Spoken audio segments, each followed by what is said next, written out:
السلام عليكم ورحمة الله وبركاته ودي تكبراتشو تملكاتشو بيالاچوبت እንደምን አላችሁልኝ እንደምን ቆያችሁኝ ያልኩኝ ያ አላህ ሰላም እዝነቱ ወይ ምርህራዩና በረከቱ ለሁላችሁም ይሁንና በዛሬው ዕለት በርዕሴ ላይ እንደምታዩት ዓለሙን እና አረቡን ያነጋገረው የኢትዮጵያ የምክክር ፕሮግራም ዛሬ ተጀምሯል በሰሞኑ ትላንትና መግባት አልቻልኩም ግን ከዛ በፊት በነበሩት የቲክቶክ እና የዩቲዩብ ፕሮግራሞቻችን በምክክሩ ፕሮግራም ላይ ወይም ብሔራዊ ምክክሩ ፕሮግራማችን ላይ ምን እናድርግ ምን እንበል በተለይ ከውሃችን ጋር በተያያዘ ያለን አንዳንድ ሐሳቦች እየተነጋገርን ነበር ዛሬ የጀመረው ይህ የውይይት ፕሮግራም በጣም በሰፊው ብዙ ጉዳዮችን ያካተተ በተለይ በ8 ነጥቦች በደንብ ብዙ ነጥቦችን ሊያካትቱ በሚችሉ መልኩ አንዱ ብቻ ራስ ብዙ ነገር ያዘ ለምሳሌ መንግስትና ደረጃጀቱ ኢኮኖሚና የኢኮኖሚ ተጻራሪ የሆኑ ሙስና የመሳሰሉት ነገሮች የሃይማኖትና ከሃይማኖት ጋር አደረጃጀቶች ወይም የሃይማኖት መብትና ግዴታዎች የመሳሰሉት ጉዳይ ላይ የአካል ጉዳተኞችና ወይም ማህበራዊ በሚለው ውስጥ በጣም ብዙ የሴቶች የተጎዱ ወይም የአካለ ጎደሎች ወንድሞችና እህቶቻችን ጉዳይ መብትና የመሳሰሉት በተመለከተ ሌሎችም የሚካተቱበት የሆኑ ብዙ ነገሮችን የምንወያይበት የሆነው ፕሮግራም ሀብሎ ዛሬ ጀምሯል የመክፈቻው ፕሮግራም ነበረ በዚህ የመክፈቻ ፕሮግራም ገና ከወዲሁ የተለያዩ የአረብ ሚዲያዎች መንጫጫት ጀምረዋል ለዛሬ ግን በጣም ትኩረት ለሰጥ የፈለኩት የመክፈቻው ፕሮግራም ላይ ሊደመጡ የሚገባቸው እኛን ልባችንን ያዝ አድርገውን አይናችንን እንባ ያስፈሰሱ የሰማናቸው አንዳንድ መልእክቶች አሉ እነዛን መልእክቶች እንድትሰሟቸው ፈልጋለሁና ይዣቸው መጥቻለሁኝ ከጠቅላይ ሚኒስትሩ ንግግር ብዙዎቻችሁ ሰምታችሁት ሊሆን ይችላል በዋናነትና ትልቁ ልባችንን የሳበው አሁንም በውጪው ዓለም አሰፍስፈው የኛን ክፍተት የሚጠብቁና በእኛ ላይ የሚረማመዱ አካላት የውጭ አካላት በተለይ አሞራ ጨልፊት ብለው ጠርተዋቸው እንዲሁም ባንዳዎችና ባዳዎችም አብረው ከነሱ ጋራ የሚሰሩበት በሆነ ጊዜ በጣም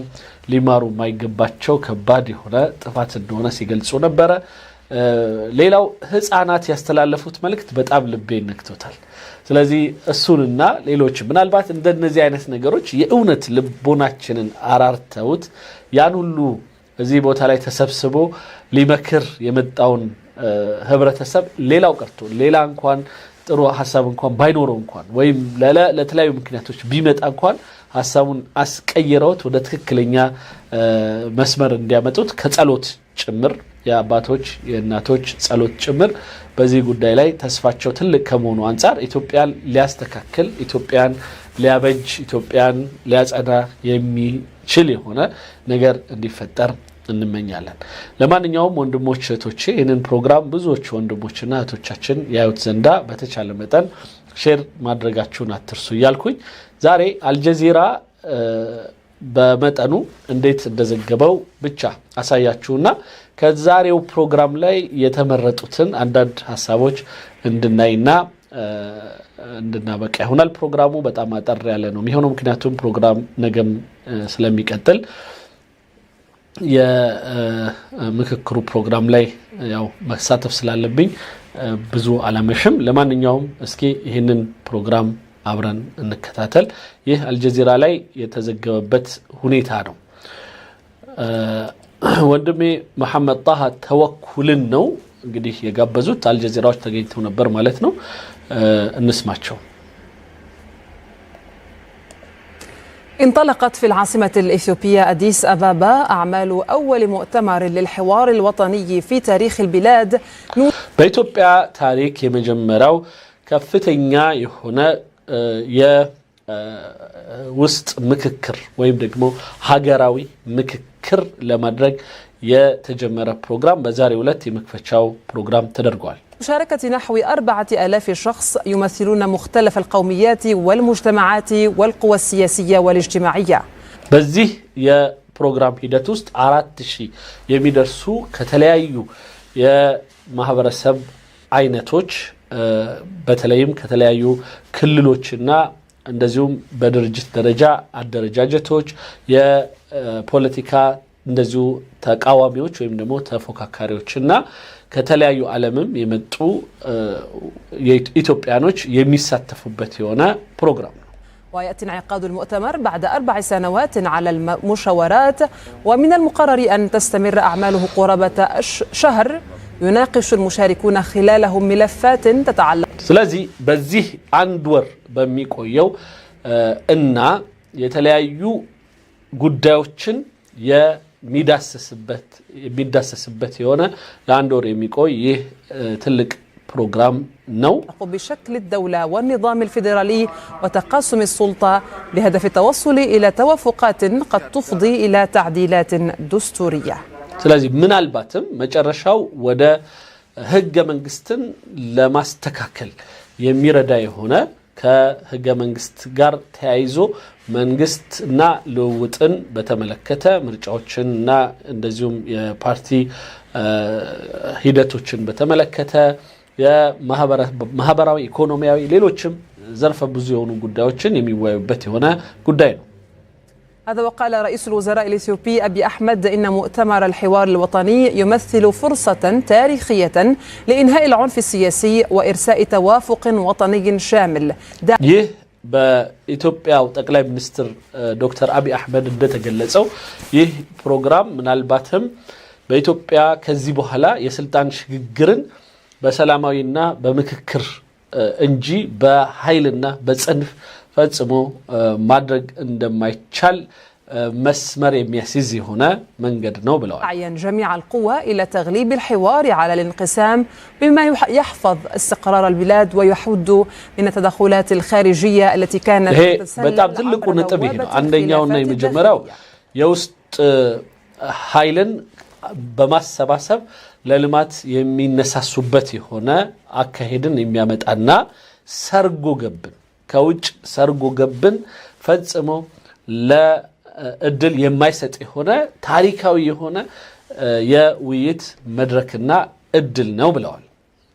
ምንም ጉዳይ مهما كانت القضايا التي نختلف بشأنها يجب أن ምንም አይነት የምንለያይበት ጉዳይ ቢኖር حل عبر الحوار وألا تتحول በውስጣችን አብረን እዚሁ ልንፈታው የሚገባ ነው መሆን ያለበት ولا إلى أداة بيد قوى خارجية تسعى لحرمان إثيوبيا من حقوقها السيادية. ኢትዮጵያን የሉዓላዊነት መብቷን ሊያሳጡ ከሚያንዣብቡ አሞራዎችና ጩልሌዎች ነው ያሉት። በተለይ ጠቅላይ ሚኒስትሩ በቀጥታ የጠቀሱት የውሃ ጉዳይና የባህር ጉዳይ ነው። እነዚህ ጉዳዮችን ያጣንበትን አግባብ በቀጥታ የውጭና የውስጥ ደግሞ የተሳሳቱ ኃይሎች በመተባበር የፈጠሩብን ጥፋት ብለው ገልጸውታል። ويجب تغليب مصلحة الوطن على المصالح الفردية. ስለዚህ ከዚህ በኋላ የግል እና ወይም የቡድን ግሩፕ ወይም የግሩፕን መብት ከማክበር ይልቅ ወይም የግላችን እና በሰርክላችን ብቻ ያሉ ነገሮችን ከማክበር ይልቅ ሀገርን በሙሉ ማየት የሚለውን ጉዳይ እንደዚሁ አበክረው ጠቅሰዋል። اوكي فالاوطان تبقى والافراد يرحلون ሀገር ትቆያለች ግለሰቦች ግን ይሄዳል። اخطاء الماضي واستثمار هذا المؤتمر لبناء الامه الاثيوبيه. ስለዚህ ካለፉት ስህተቶቻችን ተምረን የወደፊት መጻኢ የሆኑ እድሎቻችንን ግን ማስፋትና ተስፋችንን ማለምለም እንዳለብን ገልጸዋል። معنا من أديس أبابا مدير مكتب الجزيرة محمد طه توكل. أهلا بك محمد، قربنا أكثر من هذه التصريحات لرئيس الوزراء الإثيوبي ضمن أعمال هذا المؤتمر. በዚህ ጉባኤ ውስጥ ምናልባት ሊካተቱ ወይም ሊነገሩ ሊወሰኑ የሚገባቸው ተብሎ የሚታሰቡ ነገሮች ጋር በተያያዘ እስኪ አቀራርበን በሐሳብ ደረጃ ወንድም መሐመድ ጣሃ ተወኩል።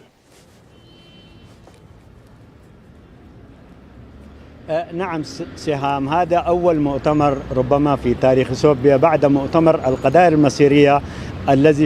الذي وضع شكل الدولة الإثيوبية الحديثة ما تعرف باسم جمهورية إثيوبيا الفيدرالية أو الفيدرالية العرقية التي أسست عام 94 من قبل እንግዲህ በ1994 የተመሰረተው ይህ የፌደራላዊ ስርዓትን ተመርኩዞ በተለያዩ ክልልና እንደዚሁም ኤትኒክ ወይም ደግሞ ጎሳ እና ዘር ላይ የተመሰረተ የሆነ የፖለቲካ ሂደትን በሙሉ ሊያስተካክል ሊያርም ሊያርቅ የመጣው የሆነው ይህ የምክክር ሂደት الأربع جبهات كانت تحكم حينها إثيوبيا وأسقطت في عام 2018 وحاليا هناك እንግዲህ የተለያዩ አስተሳሰቦችን ይዞ እየተንከባለለ ከመጣ በኋላ በ2018 ደግሞ አዲስ የዶክተር አብይ አህመድ ፓርቲ ወይ ብልጽግና ማለት ነው ይዞት የመጣውን ይህ አዲሱን አካሄድ 8 قضايا رئيسية 8 ወሳኝ የሆኑ ነጥቦችን አስቀምጦ ለመወያየት ወስኗል። اتهام يتم بحثها اللي هي قضية الفدرالية الوطنية أو استمرار على الفدرالية العرقية التي تسببت في خلافات ونزاعات مستمرة في بعض الأقاليم الإثيوبية አንድ የህገ መንግስትን አደረጃጀት የሚመለከት ሆኖ በተለይም ይህ አሁን ላይ ለተለያዩ ልዩነቶች ምክንያት የሆኑ ተብለው በተለያዩ መልኩ የሚተቹት የዘር ላይ ጎሳ ላይ የተመሰረቱ የሆኑ የፌደራል ክፍፍሎችን አስመልክቶ በስፋት የሚወራበት القضايا المطروحة حاليا سهام هي 8 قضايا رئيسية اللي هي شكل الدولة النظام الفيدرالي ስለዚህ አንደኛ የሀገረ መንግስቱ ምን አይነት አደረጃጀት ሊኖረው ይገባል የሚል እሳቤ ላይ ነው የሚነገረው። ስለዚህ እዚህ ውስጥ ህገ መንግስቱን ባንዲራ ምናምን ብላችሁ አንዳንዴም በእኛ ፕሮግራም ላይ ስታነሱ የነበራችሁት በሙሉ የሚካተት ነው የሚሆነው። الحكم الرئاسي ربما أو يستمر النظام البرلماني وهناك ስለዚህ በዚህ ሂደት ውስጥ ደግሞ እንደዛው የፕሬዚዳንሻል አካሄድ ነው የሚመጣው ወይስ አሁን ያለው በጠቅላይ ሚኒስትር በፓርቲ በሚመረጥ የሆነው መሪ ነው የምንሄደው የመሳሰሉት የሚሉት ሁሉ نسبت يهنا قدينه. طبعا قضايا الحدود هناك في فقرات شديدة الحساسية اللي هي حق التقرير المصير للأقاليم الإثيوبية التي كذي وقرت يعيزو دقمو يا سلازتنياو عنكت يا كلل راسن براس اسك ويم يراسن هلونا براس موسن يميلو الناس كمجنتل يميلو قدام لازم يدسس نوم يهونو تكون منها إثيوبيا 12 إقليم وطبعا هناك في بعض المشاكل في إقليم تجراي هي مالت باونو ساعات اسكاسرا ولت كللوች ውስጥ ያለውና ይሄንን ህግ ይዞ የተቀመጠ የሆነው እንደዚሁም ደግሞ የትግራይ ችግርን በዛው ተነስቷል ወይ ይነሳል እንደ بعد الأجنحة من الجبهة التجراي በዚህም ጉዳይ ትግራይ የሚለው እንደውም ከኔ ኋላ ነበረ ለትግራይ እንደዛው እድል ተከፍቶ የተወሰኑ አካሎች እንዲወያዩበትም የሚደረግበት ሁኔታ ነበር። እንግዲህ ምን ያህል ሰው ይመጣል ከነሱ ተወክሎ ይመጣል ቢለው ብዙ ሰዎች አይቻለው ግን የተወከሉት ሰዎች ደግሞ አሁን ላይ በጸብ ውስጥ ካሉት ውስጥ ምን ያህል ደፍረው መጥተዋል ሚለው መስኡን አላቀ وعرضها الجناح الآخر لكن 11 إقليم ممثلين في هذا المؤتمر فبالتالي هذا المؤتمر سيحدد ملامح ለማንኛውም ግን ቢያንስ 11 በትክክል وكلنا يزو እንደመጡ ተጠቅሷል للدولة المستقبلية وربما النزاعات والصراعات التي عانت منها በዚህ ሂደት ስምንቱ የተባለው ይሄ ብሔራዊ ኢኮኖሚያዊ ሃይማኖታዊ ጉዳይ ላይ ሌሎችም ጉዳዮች ወደ ደዛ ሀገራ መንግስቱን ጉዳይ በተመለከተ እስከ 8 የሚነሱ ነጥቦች በሙሉ ማለት مدى 30 عاما ربما قد تتغير ربما ስለዚህ እስካሁን ድረስ ለ30 አመት ሲንከባለል የመጡ አንዳንድ ምናልባትም ለልዩነቶች ምክንያት የሆኑ የተለያዩ የህገ መንግስት ሂደቶች ሊሻሻሉ የሚችሉበትም ሁኔታዎች ነው የሚኖሩት። ጠቅላይ ሚኒስትሩ በንግግራቸው ላይ እኔም እንደታዘብኩት ከዚህ በኋላ አሁን ላይ 4 አመት ታሽተን ከዛ ደግሞ አሁን ለአንድ ወር በ4000 ሰዎች የሚሳተፉበት የሆነ የአንድ ወር ትልቅ የሆነ የውይይት መድረክ ነው ማለት ነው ህገ መንግስቱ ላይ ማሻሻያ ሊደረግ የሚችለው። ስለዚህ አሁንም ይሄንን መቀየር ቢፈልግ ሰው ካለ ምናልባትም ሌላ ከዚህ የተሻለ የውይይት መድረኮችን ማዘጋጀት ሊጠበቅበት ነው ብለዋል። ስለዚህ በውይይት እና በተሻለ በሆነ ፍጭት ውስጥ የሚመነጭ ካልሆነ በስተቀር ህገ መንግስትን ዝም ብሎ ማንም ሰው እንደፈለገ በፈለገው ጊዜ ተነስቶ የሚቀይርበት እድል የለም ነው። تسريحات رئيس المفوضية البروفيسور رايا مسفن الذي قال لا سلام لا تنمية في إثيوبيا ما لم يتم الحوار عبر مشاركة شعبية التي تتمثل في هذا المؤتمر الذي تطرح እንግዲህ በዚህ የውይይት ሂደት ውስጥ በጣም ብዙ የሆኑ ወክልና የወሰዱ የተለያዩ አካላት ናቸው ያሉበት። እነዚህ በሙሉ እንግዶች ናቸው በነገራችን ላይ ማለት ከትላልቅ ባለስልጣናት ምናምን ዛሬ ብቻ የሚገኙ ናቸው። ከዛ በኋላ ግን ውይይቱ የሚካሄደው በህዝብ ነው ማለት ነው እና ይሄ በዛሬው ዕለት ታይቷል ማለት ነው። ጠዋት ላይ ሁሉም ይህንን ፕሮግራም ካደረጉ በኋላ ሁሉም ወጡልን። ከዛ ብቻችንን ነበር የምናወራው። የተቃዋሚ ፓርቲዎች ተወካይ ንግግር አድርጓል። አንዳንድ በጣም ምናልባትም ብዙ ድምጻቸው ማይሰሙ የሆኑ ከደቡብ ከመሳሰሉት አካባቢ ያሉ አንዳንድ አካላትን ወክላ አንዲት እህት ያቀረበችው ንግግር እኔ ያለቀስኩ ነበር የሰማሁት። በጣም ውድ የሆነ ንግግር ነው። ያልሰማችሁት ካላችሁ ብዬ ይዤው መጥቻለሁኝ። ሌላው ህፃናቱ ያቀረቡት ትርኢት በጣም ልብ የሚነካ ነው። እሱን በተወሰነ ደረጃ እኔ አቀምሳችኋለሁ ዛሬ ግን ሙሉን እንድታዩት አስታውሳችኋለሁ። في كل القضايا الخلافية أبي أحمد طبعا تحدث بشكل ስለዚህ በዚህ ሂደት ውስጥ ያው የተለያዩ ለልዩነት ምክንያት የሆኑ ጉዳዮች ሁሉ ይዳሰሳሉ ይለናል ወንድሜ መሐመድ ጣህ ተወኩል። أكثر وضوحا خلال 32 دقيقة تحدث لخص فيها أزمة إثيوبيا على مدى 100 عام وكلها نتيجة النزاعات الداخلية. ጠቅላይ ሚኒስትሩ በ32 ደቂቃ የተናገሩት ሰብሰብ ሲል እና ይህ የንግግራቸው ጭብጥ በአጠቃላይ እኛ ኢትዮጵያኖች ችግራችን የራሳችን አብዛኛው በራስ እርስ በርሳችን በመንዳደርገው መገፋፋት ውስጥ ሌሎች ጣልቃ የሚገቡባቸው እድሎችን መክፈታችን መሆኑን አስቀምጠዋል። وإن كل الأنظمة سقطت وأشار إن إثيوبيا فقدت منفذ بحري نتيجة الصراعات الداخلية እና ኢትዮጵያ በዚህም የእርስ በርስ መገፋፋት ውስጥ ጣልቃ ገብተው የሚያሟሙቁ የሆኑ ጭልፊትና አሞራ ያሏቸው ማለት ነው ሰዎች ለምንድን ነው እንደዚህ እንትን ያሏቸው? እናንተ ምናልባት ተሰሙት ይሆናል። ለምሳሌ በሬ ሲታረድ ገንዘብ የማይከፍል ሲመረጥ ራሱ ይሄ ይሻላል አይሻልም ብሎ እንኳን የበሬውን አይነት ያልመረጠ ነገር ግን ሌላው ቀርቶ በጨረታ ከሆነም ወይም ደግሞ በቅርጫ በላም ከሆነ የቅርጫው ላይ ራሱ ያላዋጣ የሆነ ነገር ግን ልክ በሚታረድበት ወቅት እና ቅርጫው በሚዘጋጅበት ወቅት ሊጨልፍ የሚመጣ የሆነ ጭልፊት እና አሞራ አለ ነው። ስለዚህ ብዙ ጊዜ በእኛ ችግር ውስጥ በእኛ ልማት ውስጥ በእኛ መልካም ነገር ውስጥ ፈጽሞ የማይታይ የዛ የገፈት ቀማሽ ያልሆነ ነገር ግን ሁል ጊዜ የኛን ቁስል የኛን ችግር ግን ጠብቆ ግን ልክ እንደ ጭልፊት የሆነ ሰዓት ላይ የሆነች ነገር ቦጭቆ መውጣት የሚፈልግ የሆነ ባዳም ባንዳም እንዳለ በደንብ አስቀምጠዋል ነው የሚለው ወንድሜ መሐመድ ጣህ ተወኩል። حكومة في السلطة فبالتالي يمكن القول هذا المؤتمر ربما يدع نهاية لكل الصراعات والأزمات التي تعاني منها إثيوبيا على مدى 30 عام مدى سهام وربما سنتابع معكم مخرجات المؤتمر. ስለዚህ ከዚህ በኋላ ይህ ውይይት ምናልባትም ለብዙ ጊዜ ብዙ ነገሮችን ሊፈቱ የሚችሉ የሆኑ መፍትሄዎችን ይዞ ሊመጣ ይችላል ብለዋል። እንግዲህ ወንድሞች እህቶች ከየትኛው እንደምጀምር አላቅም። ነገር ግን የህፃናቱን የመጨረሻ መልእክት እኔን በጣም ልቤን የነካው የሆነው ፓርትን አንድ 10 ደቂቃ የህፃናቱን ፕሮግራም የመጨረሻውን አካባቢ አብረን እንድናይ እጋብዛቸዋለሁ። ከዛ በኋላ አንዲት እህታችን የተናገረችውና ትንሽ ከጠቅላይ ሚኒስትሩ በተለይ ወሳኝ የሆኑ ንግግሮችን አብረን እንሰማና ለውይይት በሩን ከፍተዋለሁ። በቀጥታ ወደ ልጆቹ እንሂድ። ምንም እጅ ሳይወስን ከቀረ ቋጠሮ ምንም ሳይሆን ቀረ እና እንኳን እዚህ ደርሰን ለምስጋና ያንን ሁሉ መንገድ አቋርጠን ይቅርና